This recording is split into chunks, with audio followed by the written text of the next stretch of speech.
Awesome. Hey everyone, thanks for coming, much appreciated. So today we're going to be talking about growth marketing and more specifically building a growth marketing framework and what that looks like. So before you get quick show of hands, who here in their respective company, personal brand, any area of digital, who feels that they have in some way or another employed growth marketing in what they do? Few people, kind of like what, 30% of the room? Okay, cool.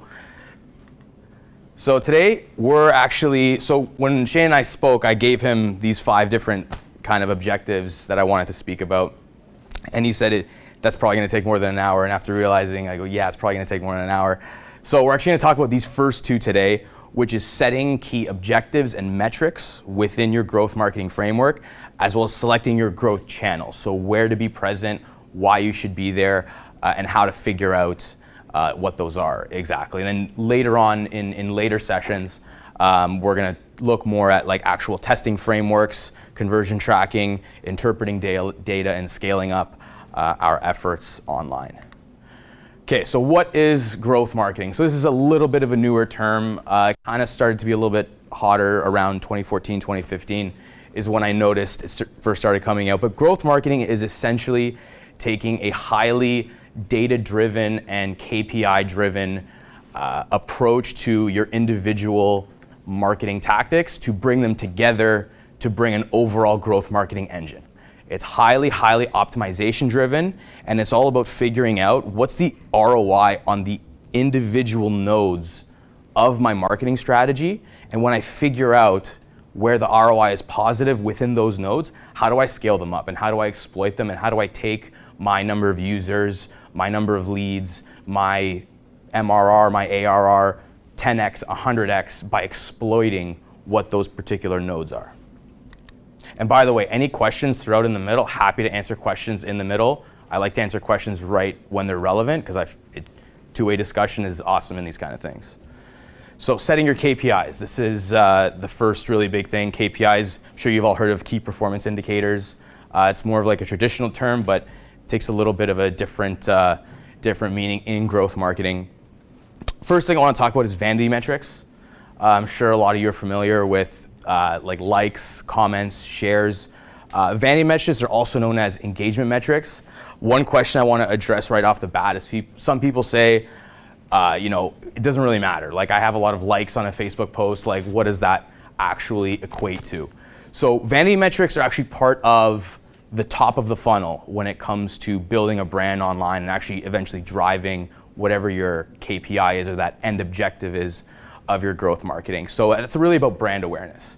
If you're not getting that brand awareness at the top of the funnel, depending on what your strategy and tactics are, it's really difficult to achieve more concrete objectives and getting leads and sales and things like that online without getting these, because this is basically direct feedback from your consumer, from your audience, telling you what they think about the content you post and your social channels and basically how you interact with people online. So CPM, CTR, CPC, CPA. These are, when it comes to paid ads anyways, these are really important metrics to kind of have a grasp on, understand what they are. Has anyone seen these before or understand kind of what they are? 2 people? Okay, cool. I'm going to quickly go through each of them and you'll see kind of why they're relevant. So CPM, M is the Roman numeral for 1,000. That's your cost per 1,000 impressions. Everyone know what an impression is? Basically, if someone has had the opportunity to click on a post or an ad or anything like that, that's 1 impression. They didn't take any action necessarily, but they scrolled past it. CTR is your click-through rate, the percentage of people who saw impressions versus clicks, basically one over the other. CPC, cost per click, how much did it cost to actually get that particular click, whether it's on Facebook ads, Google AdWords, LinkedIn ads, whatever your platform is. And then the most important one out of all of this, all of these technically couldn't matter at all as long as this number is good, then you're good, which is cost per acquisition. That's what you care about. You could have thousands upon thousands of impressions, hundreds upon hundreds of clicks, thousands of clicks, but if you're not getting a good conversion rate on who's actually taking that next step, whatever that step is to you, then that's really what the driver is. That's what you care about.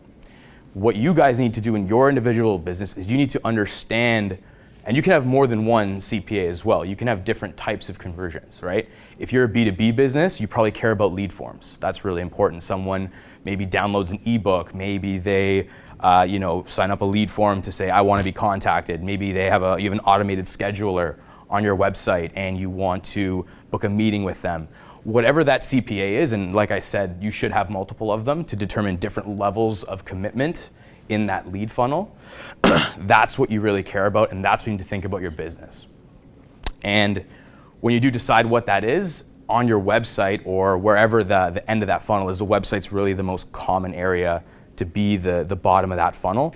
You need to adjust how your website looks, the individual pages, to make it very easy for that individual to fill out that lead form, take that next step, and accomplish that CPA.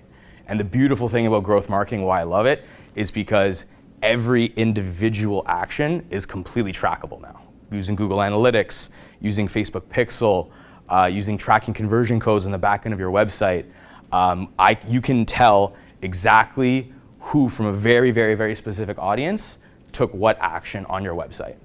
And that's what's really, really important about understanding where the ROI is coming from those individual nodes like I spoke about earlier. So Google Analytics, so those metrics we looked at before, that's really people on an ad platform getting to your website. That's the most common funnel anyways. Once they're on your website, Google Analytics gives us a ton of fantastic information on what their behavior was on the website and what was successful about their digital journey and what wasn't. Things like site duration, how long they spent on an individual page, which page do people most commonly enter your website through, which page is most commonly exited. You can map out entire referral paths. We can basically say, okay, everyone who came from Facebook went from this page to page number 2 to page number 3 to page number 4, and they exited here. 4.2% of everybody who comes from this channel takes this particular path. Things like that are very, very valuable in determining two things. Sorry, yeah, what's up? So if I pull up my Google Analytics app on my phone and I see that, I've got a bunch of people coming to my site, but then I don't have any revenue, how do you find out what the drivers are and why you don't have any revenue to your site? Great question. So, and I assume if you've got your revenue tracking codes and stuff all like that set up and you've done the testing to make sure that they're actually, the proper triggers are going to be fired when someone makes a purchase, right? So you always, because Google Analytics kind of finicky. If you don't have a tech background, it can be a little bit difficult setting up that infrastructure, making sure it's accurate. But anyways, aside from that, what you got to do is in determining the things that there's a couple of determinants that you need to look at when deciding, okay, what could result in revenue and my CPA, my cost per, my acquisition that I really care about. There's 3 main areas I would say without using your own primary hard data. I'd say there's 3 areas that you really need to look at to determine what your baseline is, and from there it's all about testing. So the first thing is like doing like a deep dive, like a discovery. So like from my perspective with my clients, I would start off by doing like a whole day session, learning everything there is to know about their clientele, who they're going after. So basically it's that frontline expertise and gaining insights just from the experience that they have. So that's number 1. Number 2 is looking at like secondary data that's available in the market. So case studies. A lot of companies will sell like large pools of data about a very particular segment. Anything that's available basically online that's backed up by a reputable source, that's really important data. And then the third of that is using potentially the expert, whoever on your team, or if you're working with an outside source, anyone who's got expertise within a very particular platform that you're marketing on and what they know about that platform, the best practices and so on of that platform. Those 3 things combined, you build your baseline, which is basically your best guess based on what those 3 things are. From that point on, you need to set up a testing framework, which we're not going to get too deep into today because that gets a little bit crazier. But basically in building that testing framework, you're going to be able to just take stabs, but very very educated and well guessed stabs, but you're basically taking stabs out there and figuring out, okay, where's the conversions happening? And you've got your revenue, and revenue's way at the bottom. Like that's like the bottom of the funnel. There's so many different things that can happen up until there, and you have to figure out what is revenue step 3? Is it step 7? Is it step 9? And you've got to be tracking all the steps before that and say, okay, my Facebook ads are getting me to step 4 of my conversion funnel. Maybe it's filling out that lead form is step 3 of 5, right? But there seems to be like this gap between step 4 and 5 that I just can't really figure it out. Then you and your team have to go and do a deep dive and do a complete analysis of what does that journey look like for the customer and optimize based on that and test. And when you're testing, and again, I'm getting a bit ahead of myself, but it's super relevant right now. When you are testing, it's all about isolating like one variable. If you test, like let's say I create an audience or I create an experience, let's say a 4-step experience, a funnel if you will, and I create one that's completely different, yes, I'm learning is funnel A or funnel B working better, but if they're all totally different variables in A and B, I'm not learning what's that individual variable. I haven't isolated the thing and I'm not answering the why. If you don't understand why, you might get lucky and get some quick wins, but if you don't understand why, you're not going to be able to extrapolate and scale up. Does that make sense? Yeah, thanks. Sweet. So, selecting your growth channels. When you select your growth channels, should I be on Facebook? Should I be on Twitter? Should I be on, should I invest in SEO? Do I want to make myself easily searchable? All those kind of really high level questions. You got to figure out where your audience lives online. You got to understand where it is they spend their time. What are their habits like? And so how do you figure that out? And I kind of actually already explained it. The same way you would set up that initial testing framework, I spoke about those 3 core things. You can use those same 3 core things and use those core questions to figure out your baseline, your best guess of what your audience does online. What are their habits? What does their day look like? They spend an average of 1.5 hours per day on social media, and it's split 70% on Facebook versus 30% on Twitter. And you can build up what that looks like. The more primary data that you gather, which is you going out there and actually talking to your end users and figuring that out for yourself, that's the most valuable and accurate data there is. It doesn't really get better than that. If you don't have that capability, if you don't have that, I highly suggest you do, because honestly, it shouldn't really cost you much money. There's a lot of different third-party services out there that you can pay them like a couple bucks per person to get primary data from them. Highly recommend doing that. So there's that, or just kind of like blood, sweat, and tears of going out yourself and getting that data. Using a SurveyMonkey, using a Google form, you give away a $100 Amazon gift card as part of a raffle, whatever. There's no excuse to not get primary data in my opinion. Go out, get that data, learn more about your user, and based on that, you figure out what channels you should be on. Now we're going to go from the very top of all the different possibilities of these channels, and we're going to get a little more granular like as we go along. So at the very top, we've got organic and paid. Within each of those, there's lots of options and lots of kind of subsects within, but organic is essentially you perform certain activities online, you are sharing, sharing content, you're publishing content, you're reaching out to people, it could be direct mail, it could be whatever, but basically you're not putting any actual budget into that. And then there's paid, which is actually my personal favorite. I'm a big ad platform guy, if you guys couldn't tell. But essentially with paid, those metrics I looked at earlier, the CPM, the CPA, the CTR, click-through rate, all that kind of stuff, that's where those metrics are extremely valuable. Actually, a really good exercise that I like to do, jumping back really quickly when we were talking about figuring out where does my audience live online, where do they spend their time. You can go on any ad platform, set up your account, not even pay $1, and you can start constructing audiences on those ad platforms, and those ad platforms will tell you exactly the size and number of people within that audience. So I can go on Facebook and I can say I want to target females aged 19 to 35 who like pages related to Good Life Fitness, who also are active credit card users. I can go put that audience right in on Facebook, and Facebook will spit out a number to me, and I can say, and I give a geographic area as well. I can say within North America, and Facebook will spit me a very specific audience. Say there's 82,000 people in that geographic area who fit this profile exactly. You can do that all day. I have sometimes constructed 30, 40, 50 different audiences, like going into a pitch with a client, and I said, do any of these look relevant to you? And it's just like, boom, like they just, their brain melts, and it's awesome.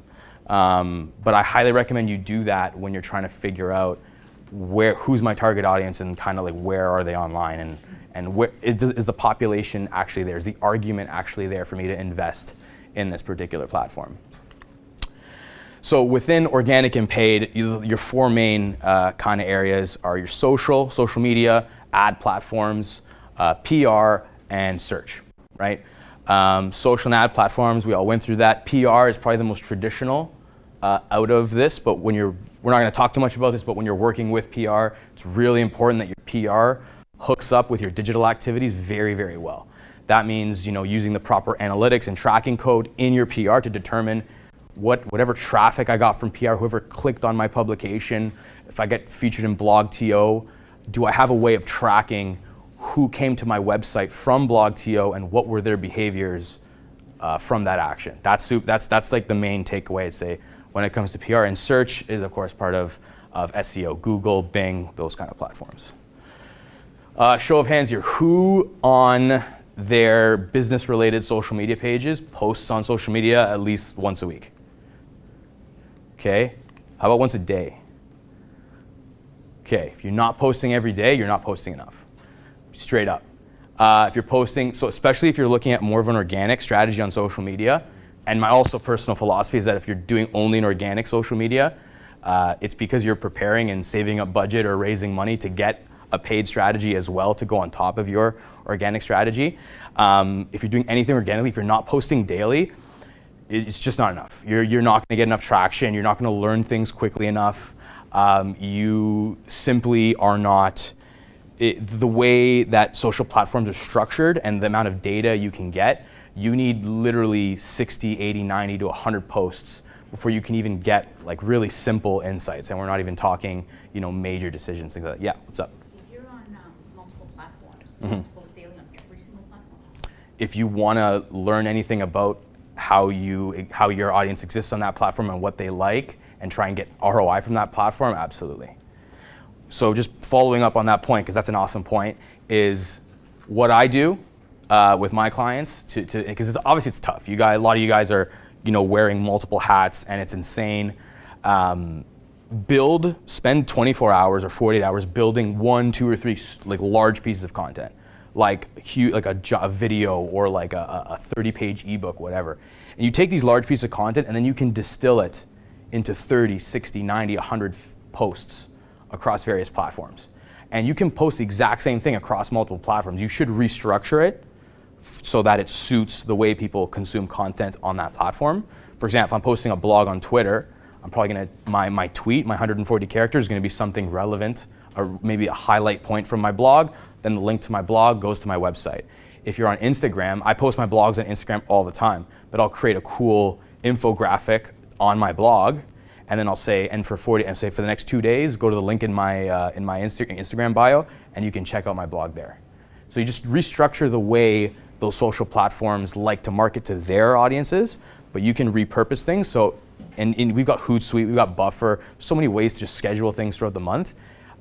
Spend those 2 days a month, and I guarantee you won't have to worry about social for the rest of the month. All you have to worry about is keeping track of the analytics, gaining insights, then iterating from there on out. Reach rate. This is a really cool concept. I actually haven't really seen this number out there. I don't want to say that I coined it, but I just started calling it reach rate. But basically, this is really awesome when it comes to deciding what social channels to invest on, especially for the future, because what this number is basically for each particular platform, Facebook versus LinkedIn versus Twitter, what is the average number of people who are going to see a post that you put out versus the number of followers you have, right? And each platform, based on how favorable their algorithms are to those individuals or to the people who are on the platform, that varies a lot. So to give you an example, Facebook's reach rate sucks. Anyone who's probably got a Facebook page for their business, you probably notice, if you're not boosting your pages, like I've got 1,000 people who like my Facebook page and I'm not even getting like 2 likes on my post, like what the hell's up? And if you go into your Facebook Insights, you're seeing like, 200 people, what am I saying? Like 50 people saw my post, or 25 people saw my post. So all these people are following me. Why aren't they seeing my content? Reason for that being is Facebook, as every and this is like the life cycle of every platform. This is their end goal is to monetize. It's a pay-to-play platform. They want you to get that ad budget going, and they want you to pump money every single day into your content, into your posts. Even if it's not like an ad with a CTA with like a sales offering, even if it's just like a team update or something like that, or like hey, here's a behind the scenes, some photography of like our team, just content that your audience like wants to see. Facebook's now making you pay just to show that to your audience. So every ad platform early on, they want to get users hyped up. LinkedIn is actually really exciting right now because LinkedIn is in this phase whereby it's really easy to get engagement on LinkedIn. The early life cycle of these platforms is I'm going to make it, my algorithm, or the platform's algorithm is going to make it so that if you have a few hundred followers, thousands of people are going to see your post. And so LinkedIn right now has a reach rate between like 200 and 400%. I'll give you an example. I have 3,000 connections on LinkedIn, something like that, and my posts right now are getting over 10,000 views. I post like once a week. I should be posting more, to be honest, on LinkedIn, but like that's insane, right? For Facebook, that's unheard of. That'll never happen on Facebook. Instagram's reach rate right now is between 20 and 40%. And obviously there's this small thing, the reason that there's a bit of a spread there is depending on what your post looks like, depending on especially the engagement that you get within the first like 10 minutes of the life of that post are extremely important, because then that platform will determine how high quality that content is. So if I'm on LinkedIn and I get a bunch of likes in the first 10 minutes and a bunch of comments and a bunch of shares, LinkedIn is going to say, okay, this piece of content is super valuable. I'm going to shoot it out to more people. But the whole point of this is that if you're going to go, this is really important to understand, because it's going to give you insight and you're going to understand why certain posts are getting the engagement that they are. And it's also going to help you determine, like, if you see a platform like LinkedIn, like hint, that has like this amazing reach rate, that's where you should be investing most of your time. Because that's going to be free traffic. It's completely organic. I'm not paying $1. And if I'm let's say if I was to convert like my current viewership on LinkedIn, if I was to convert that into like what that's worth in a dollar sense, a CPM, like we talked about before, so I'm getting 10 CPM right now. I'm getting 10,000 impressions, or 10,000 views rather. A CPM on average on an ad platform is worth about $10. So every time I post on LinkedIn, the value of that post is like over $100. So I'm posting like $100 worth of content a week, and it's not costing me anything. And I've probably started heavily investing in LinkedIn content like only 3 months ago, so I'm still very early into it. So if you take that, what's 12 weeks? So I've spent over $1,200 technically in what CPM is worth, and I haven't paid a thing, all because I had the awareness of this very, very, very important concept. Make sense? Sweet, yes. The issue with sharing on LinkedIn is you'll share the customer or not necessarily people that you make connection on LinkedIn. So you try not to target it to your potential customer. So great point. So organic sharing and then ad.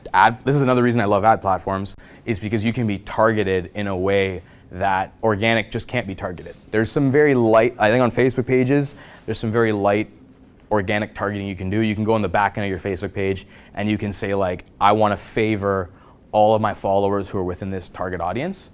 But to go and say like, when I make my, my posts on Facebook or my posts on LinkedIn, any platform, if you're doing it organically, you can't get laser targeted in the way that you target people.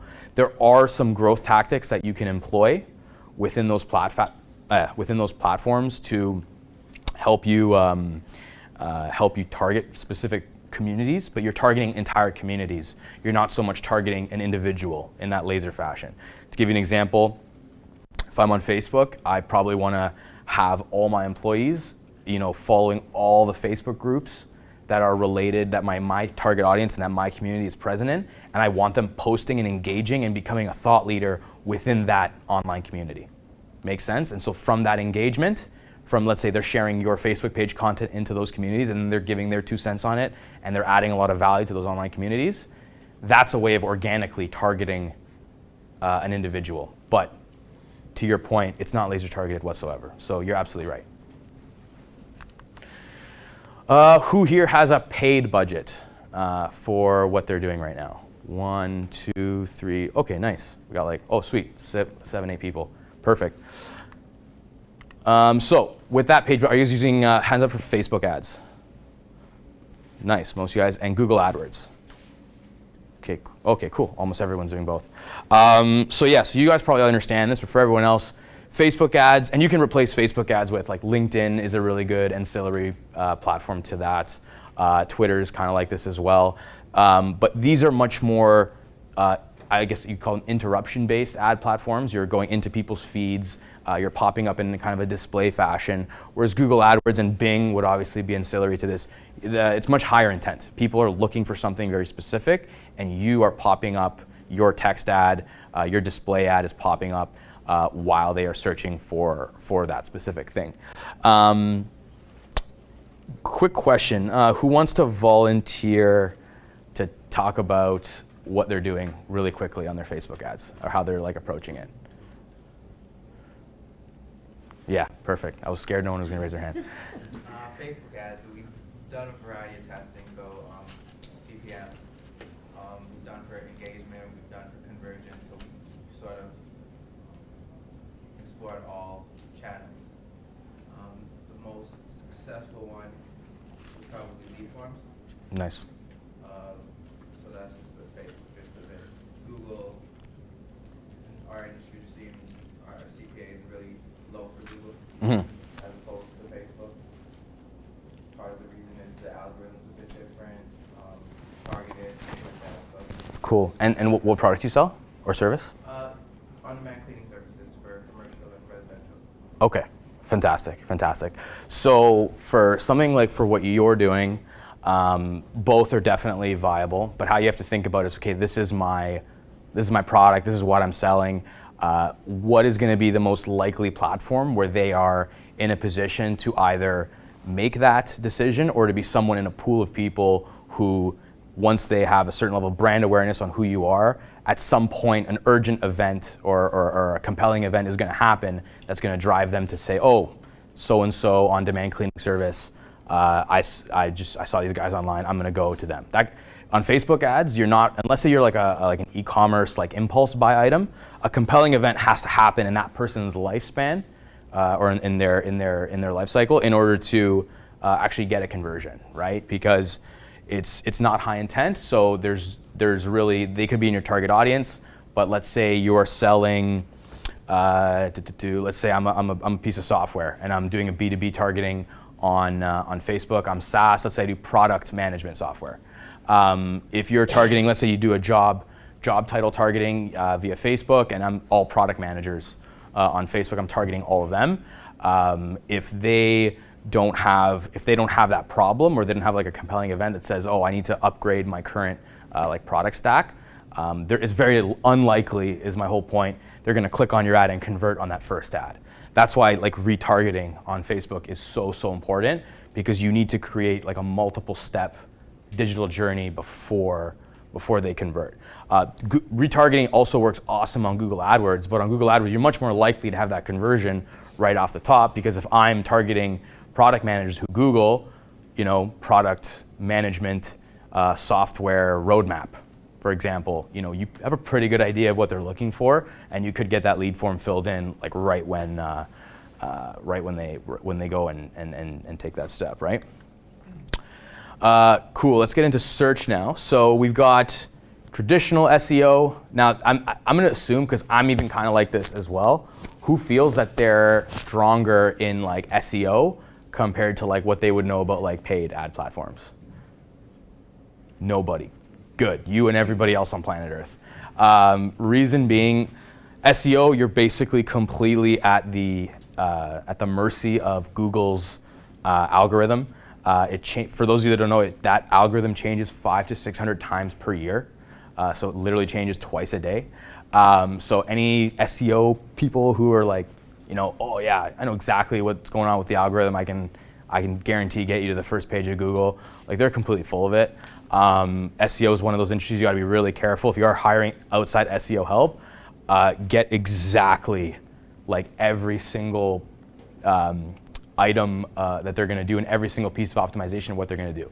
My personal view on SEO, what I've found that works well in 2017 is focusing much more on content and optimizing your content for SEO as opposed to just getting your website URL ranked on the first page of whatever search, of whatever keyword. What's great about SEO also in 2017 is everything I've kind of talked about until then actually supports and positively contributes to your SEO.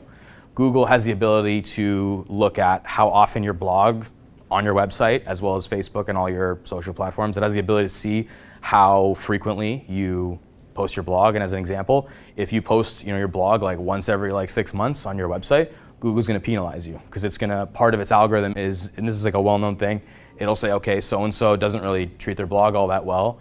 I'm going to use that as a parameter to decide it's probably not that great content because it's not a priority for said website, so I'm going to penalize them. Whereas if you have a blog coming out every single week, and it's been coming out every single week for the last 3 years, and you're tagging that blog on the back end of your website according to very specific keywords, and so on, Google's going to love that, right? And so that's going to be really important. So I highly recommend, you just got to make sure that you're doing certain back-end things on your website, as well as the title and description of your content to make it more SEO optimized. Who here has done keyword research on their particular audience or searches that your target audience might be looking up on Google to find someone like you? 1, 2, 3, 4. Cool. I think 4. Cool. Awesome. I think everyone should have that data pulled up. If you guys, it's super easy to get. And you can just create a Google AdWords account, and within there you go in Tools on your bar, and you can get something called Keyword Planner. Keyword Planner, all you have to do is you click Get Search Volume and Trends, type in whatever keyword you feel that someone would put into Google that might be looking into you, that might be looking for you, and I recommend putting in hundreds and hundreds of keywords. And Google will actually tell you, based on parameter of geography, how many times per month that particular keyword is searched. So that's really important data. Number one, to see what's the potential of your SEO, but it also gives you really good insight into potentially how much competition there'd be for a particular keyword, right? If I'm gonna, let's say for example, fitness is one of those industries that's extremely competitive, and I actually have a few clients in the fitness industry. And if you were to Google, lose weight after Christmas, for example, guarantee that's like a super high competition keyword. That keyword's probably getting between 100K and 1 million searches a month, minimum, if not 1 million to 10 million. And that's something you have to know, and you have to also think to yourself, who's competing for that keyword? If you're competing with Good Life Fitness and Sports Illustrated and Men's Fitness and these massive publications, you're probably not going to end up on page 1. It's going to be very, very difficult. Instead, try to optimize your content for maybe in the 1K to 10K a month search terms, and just do that search yourself. Just literally type it into Google and see who you're competing with. And usually in that 1 to 10K range, for some keywords, it's just crappy content. It's just not that good, and that's literally ripe for the picking for SEO. And if you to get 1 to 10,000 impressions per month, if you are able to eventually end up on that first page, and it's totally a long-term play. Getting indexed on Google Search Console. I'm not sure if you guys know about this, but that's a tool that will give you some good data on how you're indexed by Google, how many pages within your website are indexed by Google. But it'll take about 3 to 6 months at a minimum of producing regular content and really feeding that engine before you get any traction. But the beautiful part about it is when you do end up on that page, you're going to get 1 to 10,000 impressions, probably in the hundreds and even low thousands of clicks every single month in perpetuity for free, right? Obviously, you built up to get to that point, but once you get it, what it could do for your website traffic is completely brand changing. Boom. Cool. So one of the last things I want to do today, how are we doing for time? Are we okay? 12:40. 12:40, perfect. So, yes. One thing to the keywords, Mm-hmm. topics that you mentioned. In addition, besides what keywords is important for us, I think the other part which is very important to know is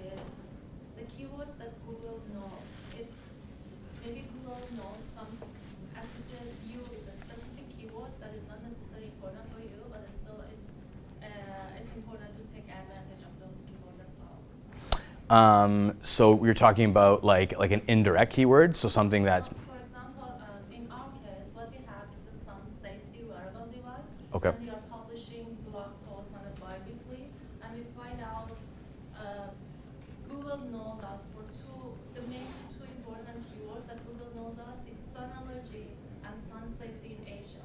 Mhm. So it's not a keywords that really we look for them, but then we found out that Google knows us with these two keywords, and now we are trying to use those. Interesting. So what you would do there at that point is you would, using Google Analytics, having your conversion set up, whatever you do decide is like your CPA, like that important KPI that you're tracking. You want to look and see, okay, people who are searching that specific organic keyword and the amount of clicks I'm getting from, let's say, sun allergies, how many of them are resulting in conversions? And that's going to determine the value of that. If it's your conversion rate's like 0.2%, whatever, something like that's it's marginal, then you probably don't care as much. You probably just want to, it's not something that if you're getting traffic from there, Google Analytics is going to segment the traffic anyways. It's not going to kind of muddle up any of your data as long as your Google Analytics is set up properly. So you don't need to worry about not ranking for that keyword. But if you are ranking for that keyword, you just need to make sure you have the proper structures in place to see how well it's doing and what it's contributing to you in your KPIs. Make sense? Perfect. Cool. So what we could do, this is a cool exercise. Anyone who, let's say, hasn't invested very much, or let's say is planning to invest a bit into like growth marketing and some of the strategies and tactics we've talked about, who wants to put their company up for volunteer, and together maybe right now we can create a really quick strategy of a funnel top to bottom, what KPIs to measure, what to test, things like that. Something really kind of skeleton looking, and we'll do that right now. Does anyone want to put themselves up for offer? Sure, let's do it. Cool. Yeah, sure. Why don't you stand up and just tell us like give us a whole pitch of your company, and then we're gonna create a little something. Yeah, so the name of my company is Comfortable. The product that we call is QSun. It's a wearable device that helps people to protect themselves from sun damage and maintaining a healthy level of vitamin D. So currently we don't have any ads, paid ads, just one on App Store based on the credit that Apple gave us. Mm-hmm. But we used to have an ad when we had the Kickstarter campaign 2 years ago. And the problem that we had was on that time we focused just on people who are active on crowdfundings. And when the campaign ends, the people that we target and the audience that we built, it wasn't the real target audience that we are looking for them right now. Mm-hmm. Okay, awesome. Do you have a website? qsun.co. Let's do it. Let's do it. QSun, like this, sun. sun.co. All right, so we're gonna go to QSun. Let's see what we got here. Okay, very cool.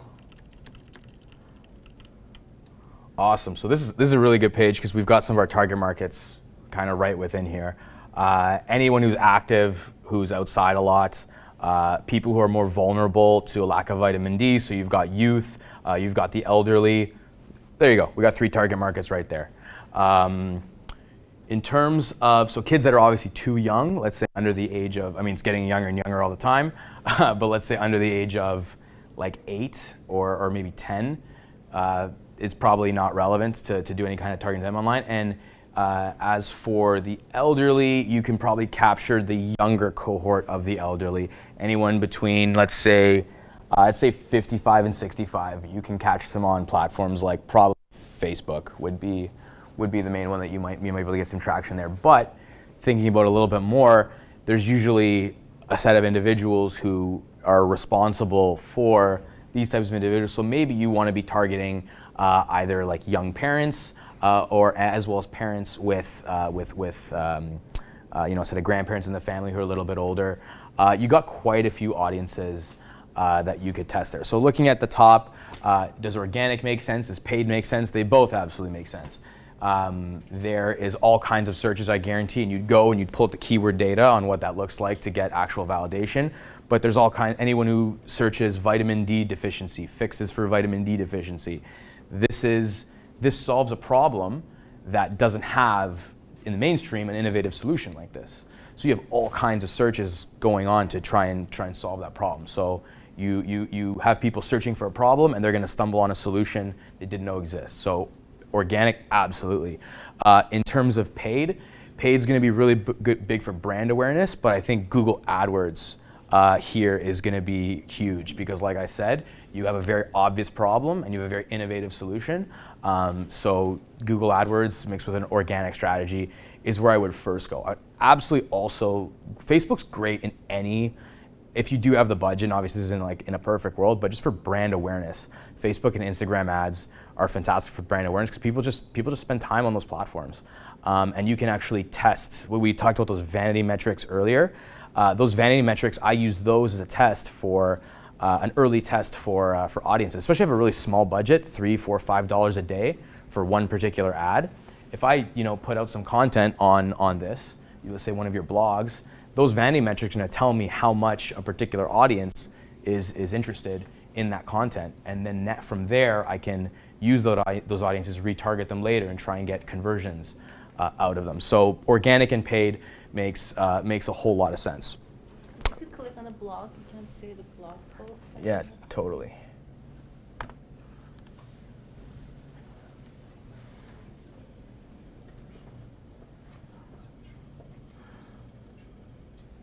Awesome. See, I love this topic because UV rays is a very hot topic, just in when it comes to sun health whatsoever.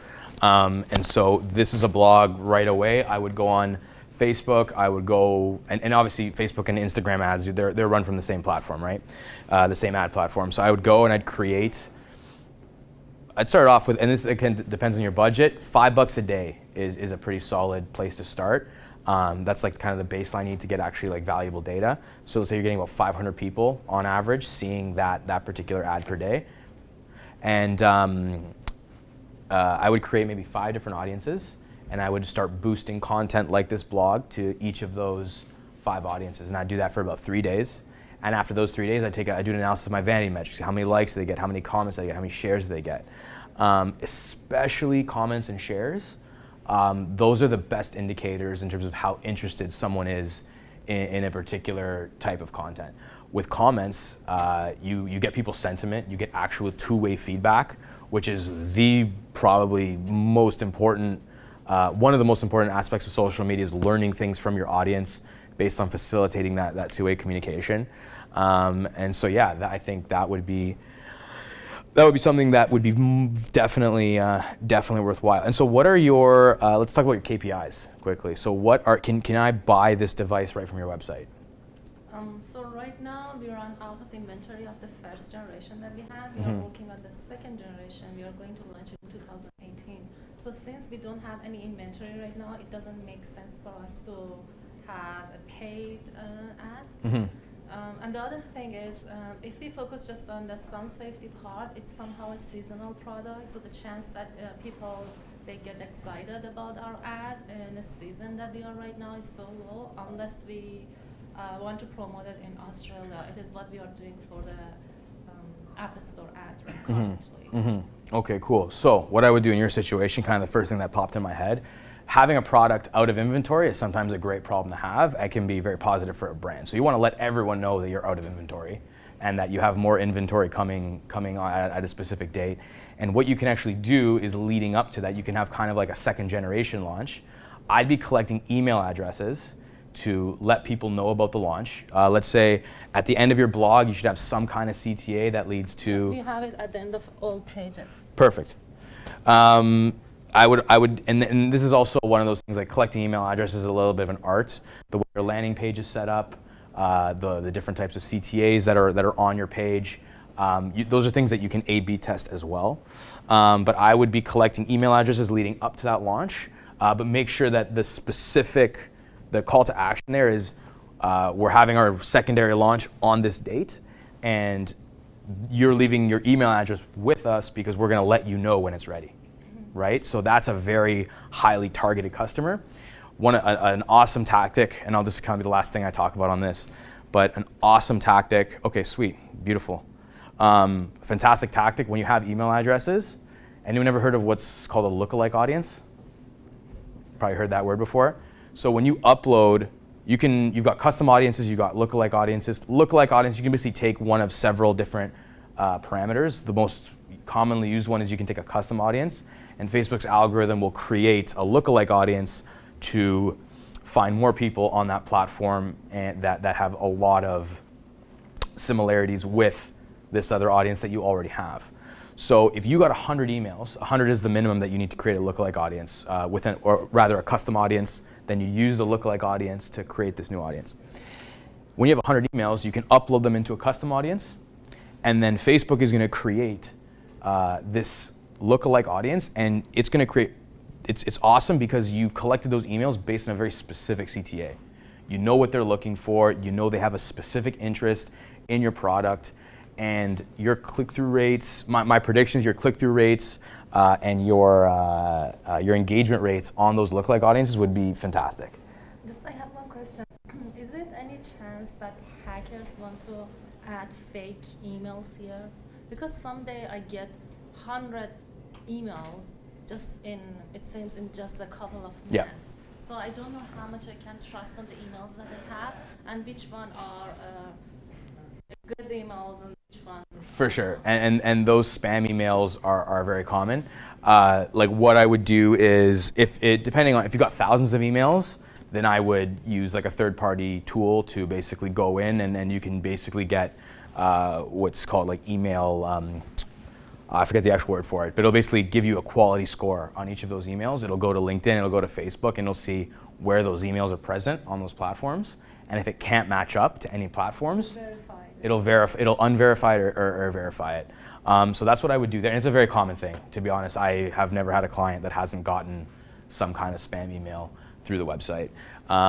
So I wouldn't worry about that too much. Just do your cleaning up of those lists like fairly regularly, and then that'll solve that problem. So yeah, and there you go. You hopefully have some things that you can kind of run away with.